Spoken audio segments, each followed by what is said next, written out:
Hello, Sinister Sippers. Go ahead and pour yourself a cup of tea. Something warm, something comforting, because tonight's tale comes straight from the mountains, deep in the heart of the Appalachians, where mist rolls over the hollers and the cries of the night carry stories older than time. A midwife once walked those dirt roads with secrets of her own. These aren't just ghost stories, y'all. They're family stories, whispered down through generations. Joining us tonight is my mom, Shandara. She will share the stories with you guys while we sip our tea because she knows them better than I do.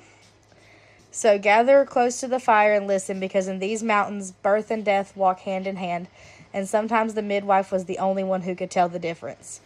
So I wanted to go ahead and start off something different to get you guys involved. So I want to tell you guys what I'm drinking tonight, and my tea is a strawberry vanilla green tea that I put local honey in, along with brown sugar for a little bit more sweetness. Mom, what are you drinking? Kava tea, and with honey and lavender. Oh, you didn't do turmeric like you said you were going to? No. Okay. So, which one do you want to start with? Well, I guess we'll start with Paddyfoot Mountain. Okay. So, my great aunt was a midwife in the mountains, and she got a call one night that one of her patients was ready for the baby to be delivered. So she had to go across Paddyfoot Mountain. And at the top of Paddyfoot Mountain was a graveyard. And she didn't want to go by herself, so she called her sister and asked her to walk with her because it was going to be dark when she came across the mountain, and she didn't want to go through the graveyard at night by herself. And they start walking through the mountain, and they get to the top, and to get to the graveyard you had to cross a little ditch line, and there was a little bridge, and they got about halfway across the bridge, and this white misty figure comes shooting out from underneath the bridge in front of them, and it hovered about to where your ankles would be off the ground, and just floated back and forth in front of them, right at arm's length, back and forth, left to right, right to left, back and forth, and followed them all the way through the graveyard. And when they got to the other side and had to pass the other ditch line, it goes up and back underneath the bridge. And she said she never would go back across that mountain by herself again in the dark or the daylight. But it was almost like it was guiding them through and keeping them safe. Now, she started y'all out tame. That's like the tamest one of the stories. This is the one that's like, oh, no biggie, cool. It gets creepier. So one night, the aunt had to go to a house, and to get to the house, she had to go through a wood line and cut off on a little dirt road, because the houses back in those hills and hollers are sometimes hard to find, and they're a lot of off the beaten path, and you pass them and don't even know they're there. And she got turned around and couldn't find where she was at, and all of a sudden she sees a light coming towards her. It looks like a lantern, and she really figured it was the husband or one of the pregnant lady's family members coming to find her. And she sees this light, and it just stops. And then she starts looking, and she notices that it's jumping from tree branch to tree branch. And nowhere else is it going. There's nobody attached to it. It's just a light that looks like a lantern, but it keeps jumping from the trees. And she said something just told her to follow it. So she did. And she wound up at the house that she was meant to be at just in time to deliver the baby. Yeah, see, y'all have always told us not to follow the lights in the woods. Well, that's what she was always told too, but she said something in her that night when she started praying for some to be able to find this house and get out of the woods, that something told her that's what she was supposed to do, was follow that light, so that's what she done. Because I will say, those roads, especially going out like towards the old family graveyard and all that, we had to turn around. Oh, yeah. Because you get lost, and next thing you know, you're in a cow pasture. You're in a cow pasture. You're at a house where you're waiting to see the kid playing the banjo who didn't know what a cell phone was in 2026. So I mean, I mean it's very deep in those woods, and there's a lot of stuff that you don't know is there, and you go past houses and people and whole family communities that you don't even know is there because of where they're at. But it's, you're not supposed to follow the lights in the woods, but this time she did, and it worked out. That's going to be the only time, okay? Yes. I was told as a child, if you see lights in the woods, you don't follow them. Because you don't come back. Especially if they're little flames. You definitely don't follow the little flames. Oh, now those are pumpkins. Them are demonic. Well, yeah. They're meant to lead you away, and if you ever see one, you never do follow it. No. But that's what it looks like, is a fiery pumpkin rolling down the road, or down the riverbank. Well, the Headless Horseman can go right back up to Salem where he belongs. Actually, he's in New York. New York. Sleepy. Whichever creepy town he wants to be at that day, he can be at. Now, I think you've saved the scariest one for last, haven't you? Or do you have more than just the one that I'm thinking of? Anymore. Because I know the one that I'm thinking of is the one that scares most people. That's the worst one, I think, because a lot of them are just kind of sweet, but that one's more of a definitely scary tale. Well, yeah, I mean, you scared Becca. You don't scare Becca easily. She falls asleep listening to the darkest, scariest things in the world. So, my aunt got a phone call, or a call about helping a family out, that they had a young lady that was with child, and at the time, that was a very big no-no if you weren't married, and this young girl was not. Yeah, this is back in the olden days, y'all, when, that was a no-no. A big, big no-no, especially around that area. Yeah. It's something you didn't do. You were supposed to marry him if he did get you pregnant. Yes. But this girl was pregnant, and her family sought out a midwife and wanted everything kept very quiet. And she agreed to help because that's what she done. She helped people. And she had went and checked on the girl several times, and every time she saw her, it was always, she would come to the house and see the girl there, and the girl didn't leave the house because they didn't want anyone in the town to know that she was pregnant. They'd be judged hard. And then they hadn't sent her away. She was there and she was pregnant. So it came up time that it was about time for the baby to be delivered.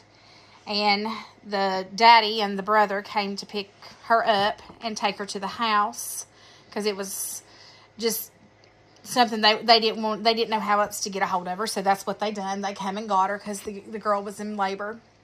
They couldn't just send a text going, "Hey, no, her water's broke. Go ahead and head on over." And at that time period, a lot of people up there didn't even have telephones. Yeah, you could just just drop the pin on Google Maps and be like, "This is where you're needed right now. Yeah. Please come quick." So she comes, and so when she got out of the truck, that it just felt off. Everything felt weird. There was a very eerie feel to the house, to the yard, and the place that when she first started coming had been very serene and peaceful didn't feel that way that night. So she went in, and they had the girl in a lot of houses then had almost like sunrooms. And that's where she was set up because it was warm weather and it was hot, and it would have all kinds of windows and be screened in. And that's where a lot of families would sleep during the warmer months because the rest of the house would be so hot. Because there was no AC. No air conditioning, no central heat. You had a fireplace and a prayer. So that's where they had her in a bed set up out there, and her mother was with her, and she come in and was doing the checks, and said when she walked into the room, she just felt that heaviness come upon her, that something wasn't right. Ooh, like me that night in Wilmington. Yes. Yeah. I done told them about that night. That was... That feeling that you get, that it's just not, you don't know what it is and you can't put your finger on it, but something's just not right. There's a darkness there. And not the dark of night. There's just a darkness there. And said she's walked over and was checking on the girl, and said the whole time she kept saying, "You can't have my baby. You can't have my baby." And my aunt was really thinking that she had overheard the family that they were going to send the baby away when the baby was born, which happened a lot. Did anyone know where the dad was? The only thing that was ever said was that he was either a drifter that had come into the town and had left, but there was also thought that he would have been one of the wealthier family's sons. And that's why it was kept so hush-hush. And my aunt always leaned towards that's what she thought, is that she had got herself into trouble with one of the wealthier family's sons, because the family was new in town. They hadn't been there very long like most of them, so she would have been a novelty item. So it's kind of like in Where the Crawdads Sing, when Kaya starts coming to town, she meets the rich boy and stuff goes wrong. Yes. And I'm sure that with her family being very poor and not having the money, his family was probably like, oh no, this ain't happening. No, you got to marry a woman of class. Yes. And especially in that time period, in that area. He probably had land too. Yes. And she was probably seen as a money digger, yeah. Gold digger, that she was just trying to get his wealth and his riches. Yeah, because she was no Scarlett O'Hara that came with a Tara. No, she did not. So as the night goes on, things just kept getting weirder and weirder and heavier, and the girl just kept, every time, you can't have my baby. You can't have my baby. Well, it was starting to get closer to that time for the baby to be born. And so the room that she was in, the bed was up against windows. There was 6 windows, and her bed was kind of in the middle, and you could see out into the backyard that bordered the wood line, which most things up in those hills do, because there's nothing but woods and rocks and mountains. And said that for some reason, when it was time, it was at that point, it was time for her to start pushing. My aunt happened to look up and said the whole time, even through this young girl pushing, she just kept muttering, you can't have my baby, you can't have my baby. And she looks up at the window and said all of a sudden, right as the baby was being born, was starting to crown and come out, everything went quiet.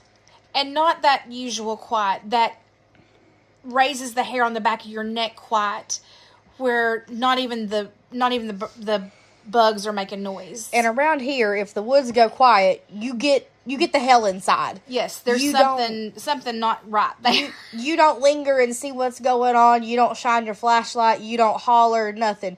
You get your ass inside before you get gone. Yes, because something's there that you don't want to mess with. But she said everything just went deathly quiet, and said she realized it had got that quiet because before she had heard the bugs outside, which in the summertime around here, especially if you're outside, you hear cicadas and crickets and the June bugs and tree frogs. There's always some type of noise, no matter what time of the day or night it is. You hear those sounds. And she said it just all of a sudden, as soon as that baby started crowning, it went quiet. Just deathly quiet. And the only thing she could hear was this young girl, while she's in pain and trying to have this baby, whispering, you can't have my baby. You can't have my baby. The fact that she could still talk in all that pain amazes me, because, I went mute. Oh, yeah. When that pain hit me. Some women did, but she was just so, I think this poor child was so beside herself and whatever was going on, she didn't know. She was just in that moment. She didn't know what else to do. And that was probably, and honestly, what she was focusing on to keep out of the pain. Yeah. Is that focal point.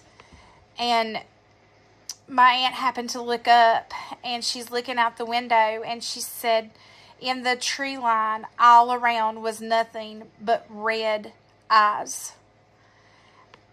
Nothing natural. Nothing you would have seen walking in the woods. Not like somebody had shined a flashlight, or now headlights would have went by and made a flash on an animal's eye. I said, no, these were pure red eyes. Because most time the animals around here that you're going to see reflect off a lot, they reflect yellow. Mm-hmm. Or green. Or green. You better watch, because them deer will jump out in front of you or anything. They don't care. Yeah. But she said there were dozens upon dozens of these red eyes all over the woods, like they were watching the house, waiting. And the baby was born, and the baby was stillborn. And while she was trying to get the baby to breathe, hoping the baby was going to breathe, doing everything she could, rubbing the back, patting the baby, trying to suck its nose, hoping the baby was going to come to, the mother let out a scream and passed. Both the mama and the baby passed that night, and said the moment that girl was gone, everything stopped. All the red eyes were just gone, and all the birds, or not birds, but bugs, started making their noises again. And she said the whole heaviness of the house just lifted. Everything was gone. Now, we don't think this is like a Leap Castle, Ireland thing where she, maybe laid with something in the woods that she shouldn't have. No, I think that, in all honesty, something in those hills wanted that baby and wanted her. Because there's a lot in them hills. And we will go into what lives in those hills in a later episode when I have the gumption and the daylight to do it, because I don't tell those stories at night. No, count me out on those. Those aren't nighttime recordings. Those are middle of the day where I can see everything around me recordings. And I think whatever it was got its reward. And I wonder sometimes, too, with what she had said about how the father acted, if the father didn't make a deal with something because he was so ashamed of his daughter and he didn't want the bastard child in his home. Well, is there a devil stomping grounds out there in the mountains, or is it just more in the... Where are they at? They're more in the... No, they're more in the sand hills. In the sand hills. Yeah. And it's... But, I mean, there's a lot of things that are in them mountains that, that have been there since the dawn of time. Yeah, there's some Cherokee things up in there that you don't mess with. There's a lot of spirits that are there. There's a lot of stuff. They don't talk about the haints and hollers for nothing. There's a reason we have wine bottles on trees. Yeah. In the middle of the yard. And there's reasons why you don't put a welcome sign on your door. And just you follow the rules. There's rules. You don't whistle at night. If you hear something at night, your name, a baby cry, someone yelling for help. No, you did not. You heard nothing. You are deaf. At that point, you are as deaf can go. And you are walking back to your car, your home, your whatever. And that's also why most people around here, it's not going to do much, but they carry a gun. Mm-hmm. You don't go into the woods without something. A pocket knife, a gun, a whistle. There's a lot of things that you do that were passed down that you were told you do. You draw your curtains at night. And well, who leaves their curtains open at night? Why you want something looking in at you? That's just weird. That's city folk shit. You draw your curtains at night, and you lock your doors, and you don't ask for things that you can't handle. No, you sure don't. and that's one of the stories that concrete it. You don't go out in the woods asking for something either. No. Unless it's Mothman, then you always ask for Mothman and you send him my way. Because he's my baby. Weirdo. I'm not a weirdo. So I also have updates to give you guys after this episode. I went on today, and the podcast now has a Spotify account. You can find us on Spotify under Sinister Sips Investigates, just like the YouTube channel. So, go give it a follow, a like, a comment. Tell us what you're drinking tonight. Let us know what you were sipping while you were watching and listening. If it was liquor, we feel that after the week we've had. we just needed tea to calm us first. But with that being said, I think that's the only announcements I had. Thank you, Mom, for sharing the stories. You're welcome. If these tales sent a chill down your spine, remember they are not just legends around here. They're memories, warnings, and peace of a truth that refuses to fade with time. Sorry, y'all, my words are done. I've worked too long this week. As the embers die down and the night grows still, maybe take one last look over your shoulder, because in the Appalachian dark, some spirits don't rest easy. Until next time, keep your tea hot, your heart steady, and your lantern burning bright, because you never know who or what might come knocking in the mountains after midnight. Bye, everybody.